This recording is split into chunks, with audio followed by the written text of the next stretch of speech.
తగ్గించాలి. పెంచిన petrol diesel వంట గ్యాస్ ధరలను తగ్గించాలి. పేదల పట్ల ప్రభుత్వం ఉండి వైఖరి నశించాలి. కేంద్ర ప్రభుత్వం ఉండి వైఖరి నశించాలి. పేదల పట్ల కేంద్ర ప్రభుత్వం ఉండి వైఖరి నశించాలి. సిగ్గు సిగ్గు పేదలపై భారాలు వేసి ధనవంతులకు రాయితీలు ఇవ్వటమా? సిగ్గు సిగ్గు. సిగ్గు సిగ్గు పేదలపై భారాలు వేసి ధనవంతులకు రాయితీలు ఇవ్వటమా? సిగ్గు సిగ్గు. సిపిఎం జిందాబాద్. సిపిఎం జిందాబాద్. జిందాబాద్ జిందాబాద్. సిపిఎం జిందాబాద్. నరేంద్ర మోడీ ప్రభుత్వం 5 రాష్ట్రాల ఎన్నికలకు ముందు పెట్రోల్ డీజిల్ గ్యాస్ ధరలను మేము పెంచమని చెప్పేసి ప్రగల్భాలు పలికి 5 రాష్ట్రాల ఎన్నికలు అయిపోయిన తర్వాత మరి మొన్న హైదరాబాద్కి వచ్చేసి మీరు బంగారం కొనద్దు, అట్లాగే పెట్రోల్ డీజిల్ వాహనాలు వాడద్దు, ఎలక్ట్రికల్ వాహనాలు వాడాలని చెప్పేసి ప్రగల్భాలు పలికి చిలుక పలుకు పలికినటువంటి నరేంద్ర మోడీ మరి ఈరోజు పెట్రోల్ డీజిల్ ధరలు పెంచేసి ఇవాళ ప్రజల మీద భారాలు వేయటం జరుగుతూ ఉంది. పెట్రోల్ డీజిల్ ధరలు పెంచటం వల్ల ఇవాళ అన్ని రకాల వస్తువుల ధరలన్నీ కూడా పెరుగుతూ ఉన్నాయి. చిట్ట చివరికి పేదలు ఉపయోగించుకునేటటువంటి పాల రేటు పెరిగింది, టిఫిన్ రేటు పెరిగింది, ఉప్పు రేటు, పప్పు రేటు, నిత్యావసర వస్తు ధరలన్నీ కూడా ఈరోజు పెరుగుతూ ఉన్నాయి. ఇవాళ సిలిండరు 400 రూపాయలన్నటువంటి సిలిండర్ ఈరోజు 1000 రూపాయలకు పెంచడం జరిగింది.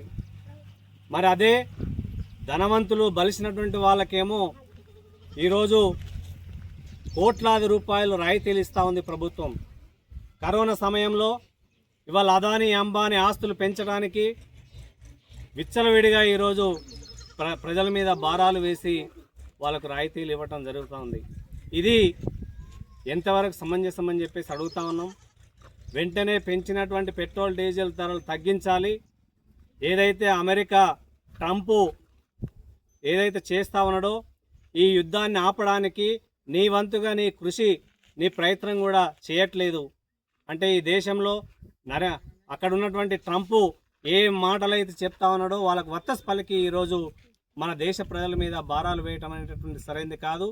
ఇవాళ అంతర్జాతీయంగా ప్రజలందరూ కూడా పనులు లేక తీవ్రమైనటువంటి ఇబ్బందులు పడుతూ ఉన్నారు, వారికి ఉపాధి లేక అనేక కష్టాలు పడుతూ ఉన్నారు. దాని గురించి ఈరోజు ఆలోచన చేయట్లేదు, కానీ సామాన్యమైనటువంటి ప్రజల మీద భారాలు వేయిస్తూ ఉన్నాడు. ఇది సరైనది కాదు. ఇప్పటికైనా నువ్వు కళ్ళు తెరవాలి. ఇవాళ ప్రజలు నిన్ను 3వసారి అధికారంలోకి తీసుకొచ్చారు, మంచి పరిపాలన అందిస్తావు అనేటటువంటి ఆలోచనతోటి ఇవాళ ప్రజలందరూ కూడా మరి నిన్ను తీసుకురావడం జరిగింది. కానీ నువ్వు ఇదే రకంగా భారాలు మోపితే కనుక రేపు రాబోయేటటువంటి రోజుల్లో నిన్ను ఇంటికి సాగనంపడం పక్కగా ఖాయమనేటటువంటిది సిపిఎం పార్టీకి హెచ్చరిస్తా ఉన్నాం. ఈరోజు యానంగుట్ట సుందరయ్య కాలనీలోనే ప్రజలందరూ కలిసి ఏదైతే కేంద్ర ప్రభుత్వము పెంచినటువంటి పెట్రోల్ డీజిల్ వంట గ్యాస్ ధరలను తగ్గించాలని మరి ఈ యానంగుట్ట సుందరయ్య కాలనీలో నిరసన కార్యక్రమం జరిగేసినాము.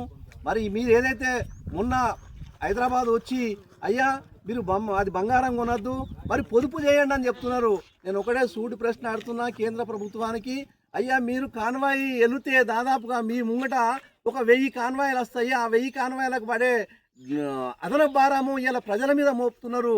మీరు ఫస్ట్ భద్రతను తగ్గించుకోండి. భద్రతను తగ్గించుకుంటే పెట్రోల్ డీజిల్ ధరలు అన్నీ తగ్గిపోతాయి. బంగారం కొనొద్దు అంటున్నారు. మరి ఇలా పిల్లల పెళ్ళిళ్ళు చేసుకుంటే మరి ఏం పెట్టి చేయమంటున్నావు? మరి దాన్ని కూడా తగ్గించేటటువంటి ప్రయత్నం మీరు చేయట్లేదు. ఇలా ఏదైతే ఇరాన్ ఉంది, ఇజ్రాయెల్ అమెరికా కలిసి ఇరాన్ మీద యుద్ధం చేస్తే దాన్ని మరి ప్రతిపక్షంలో ఉండి కూడా మీరు ఒక కేంద్ర ప్రభుత్వం నుండి మరి దాన్ని ఆపాల్సింది పోయి మరి వాళ్ళకే వక్తాసు పలకడము మరి చాలా విడ్డూరంగా ఉంది. మరి ఏదైతే ఈ పెట్రోల్ డీజిల్ ధరలు పెరగడం వలన నిత్యావసర సరుకులు ఇవ్వాల అన్నిటి మీద భారాలు పడి లాస్ట్కు పిల్లలు తాగే పాలు కాడికెళ్ళి చాక్లెట్ కాడికెళ్ళి పడితే లాస్ట్కు అన్ని వస్తువుల మీద ధరలకు పెరగడం వలన మరి ప్రజలు తీవ్ర ఇబ్బందులకు గురి అవుతున్నారు. ఇలా అన్నమో రామచంద్ర అంటూ ఎండలు కొడుతున్నాయి, కానీ కాకపోతే చేసుకోవడానికి పని కూడా దొరకడం లేదు. కాబట్టి కేంద్ర ప్రభుత్వం దీన్ని తక్షణమే ఈ పెంచిన పెట్రోల్ డీజిల్ వంట గ్యాస్ ధరలను నిత్యావసర ధరలను తగ్గించాలని, లేకపోతే రానున్న కాలంలో ప్రజలందరూ నిన్ను ఇంటికి సాగనంపుతారని నేను సిపిఎం పార్టీగా డిమాండ్ చేస్తున్నాను.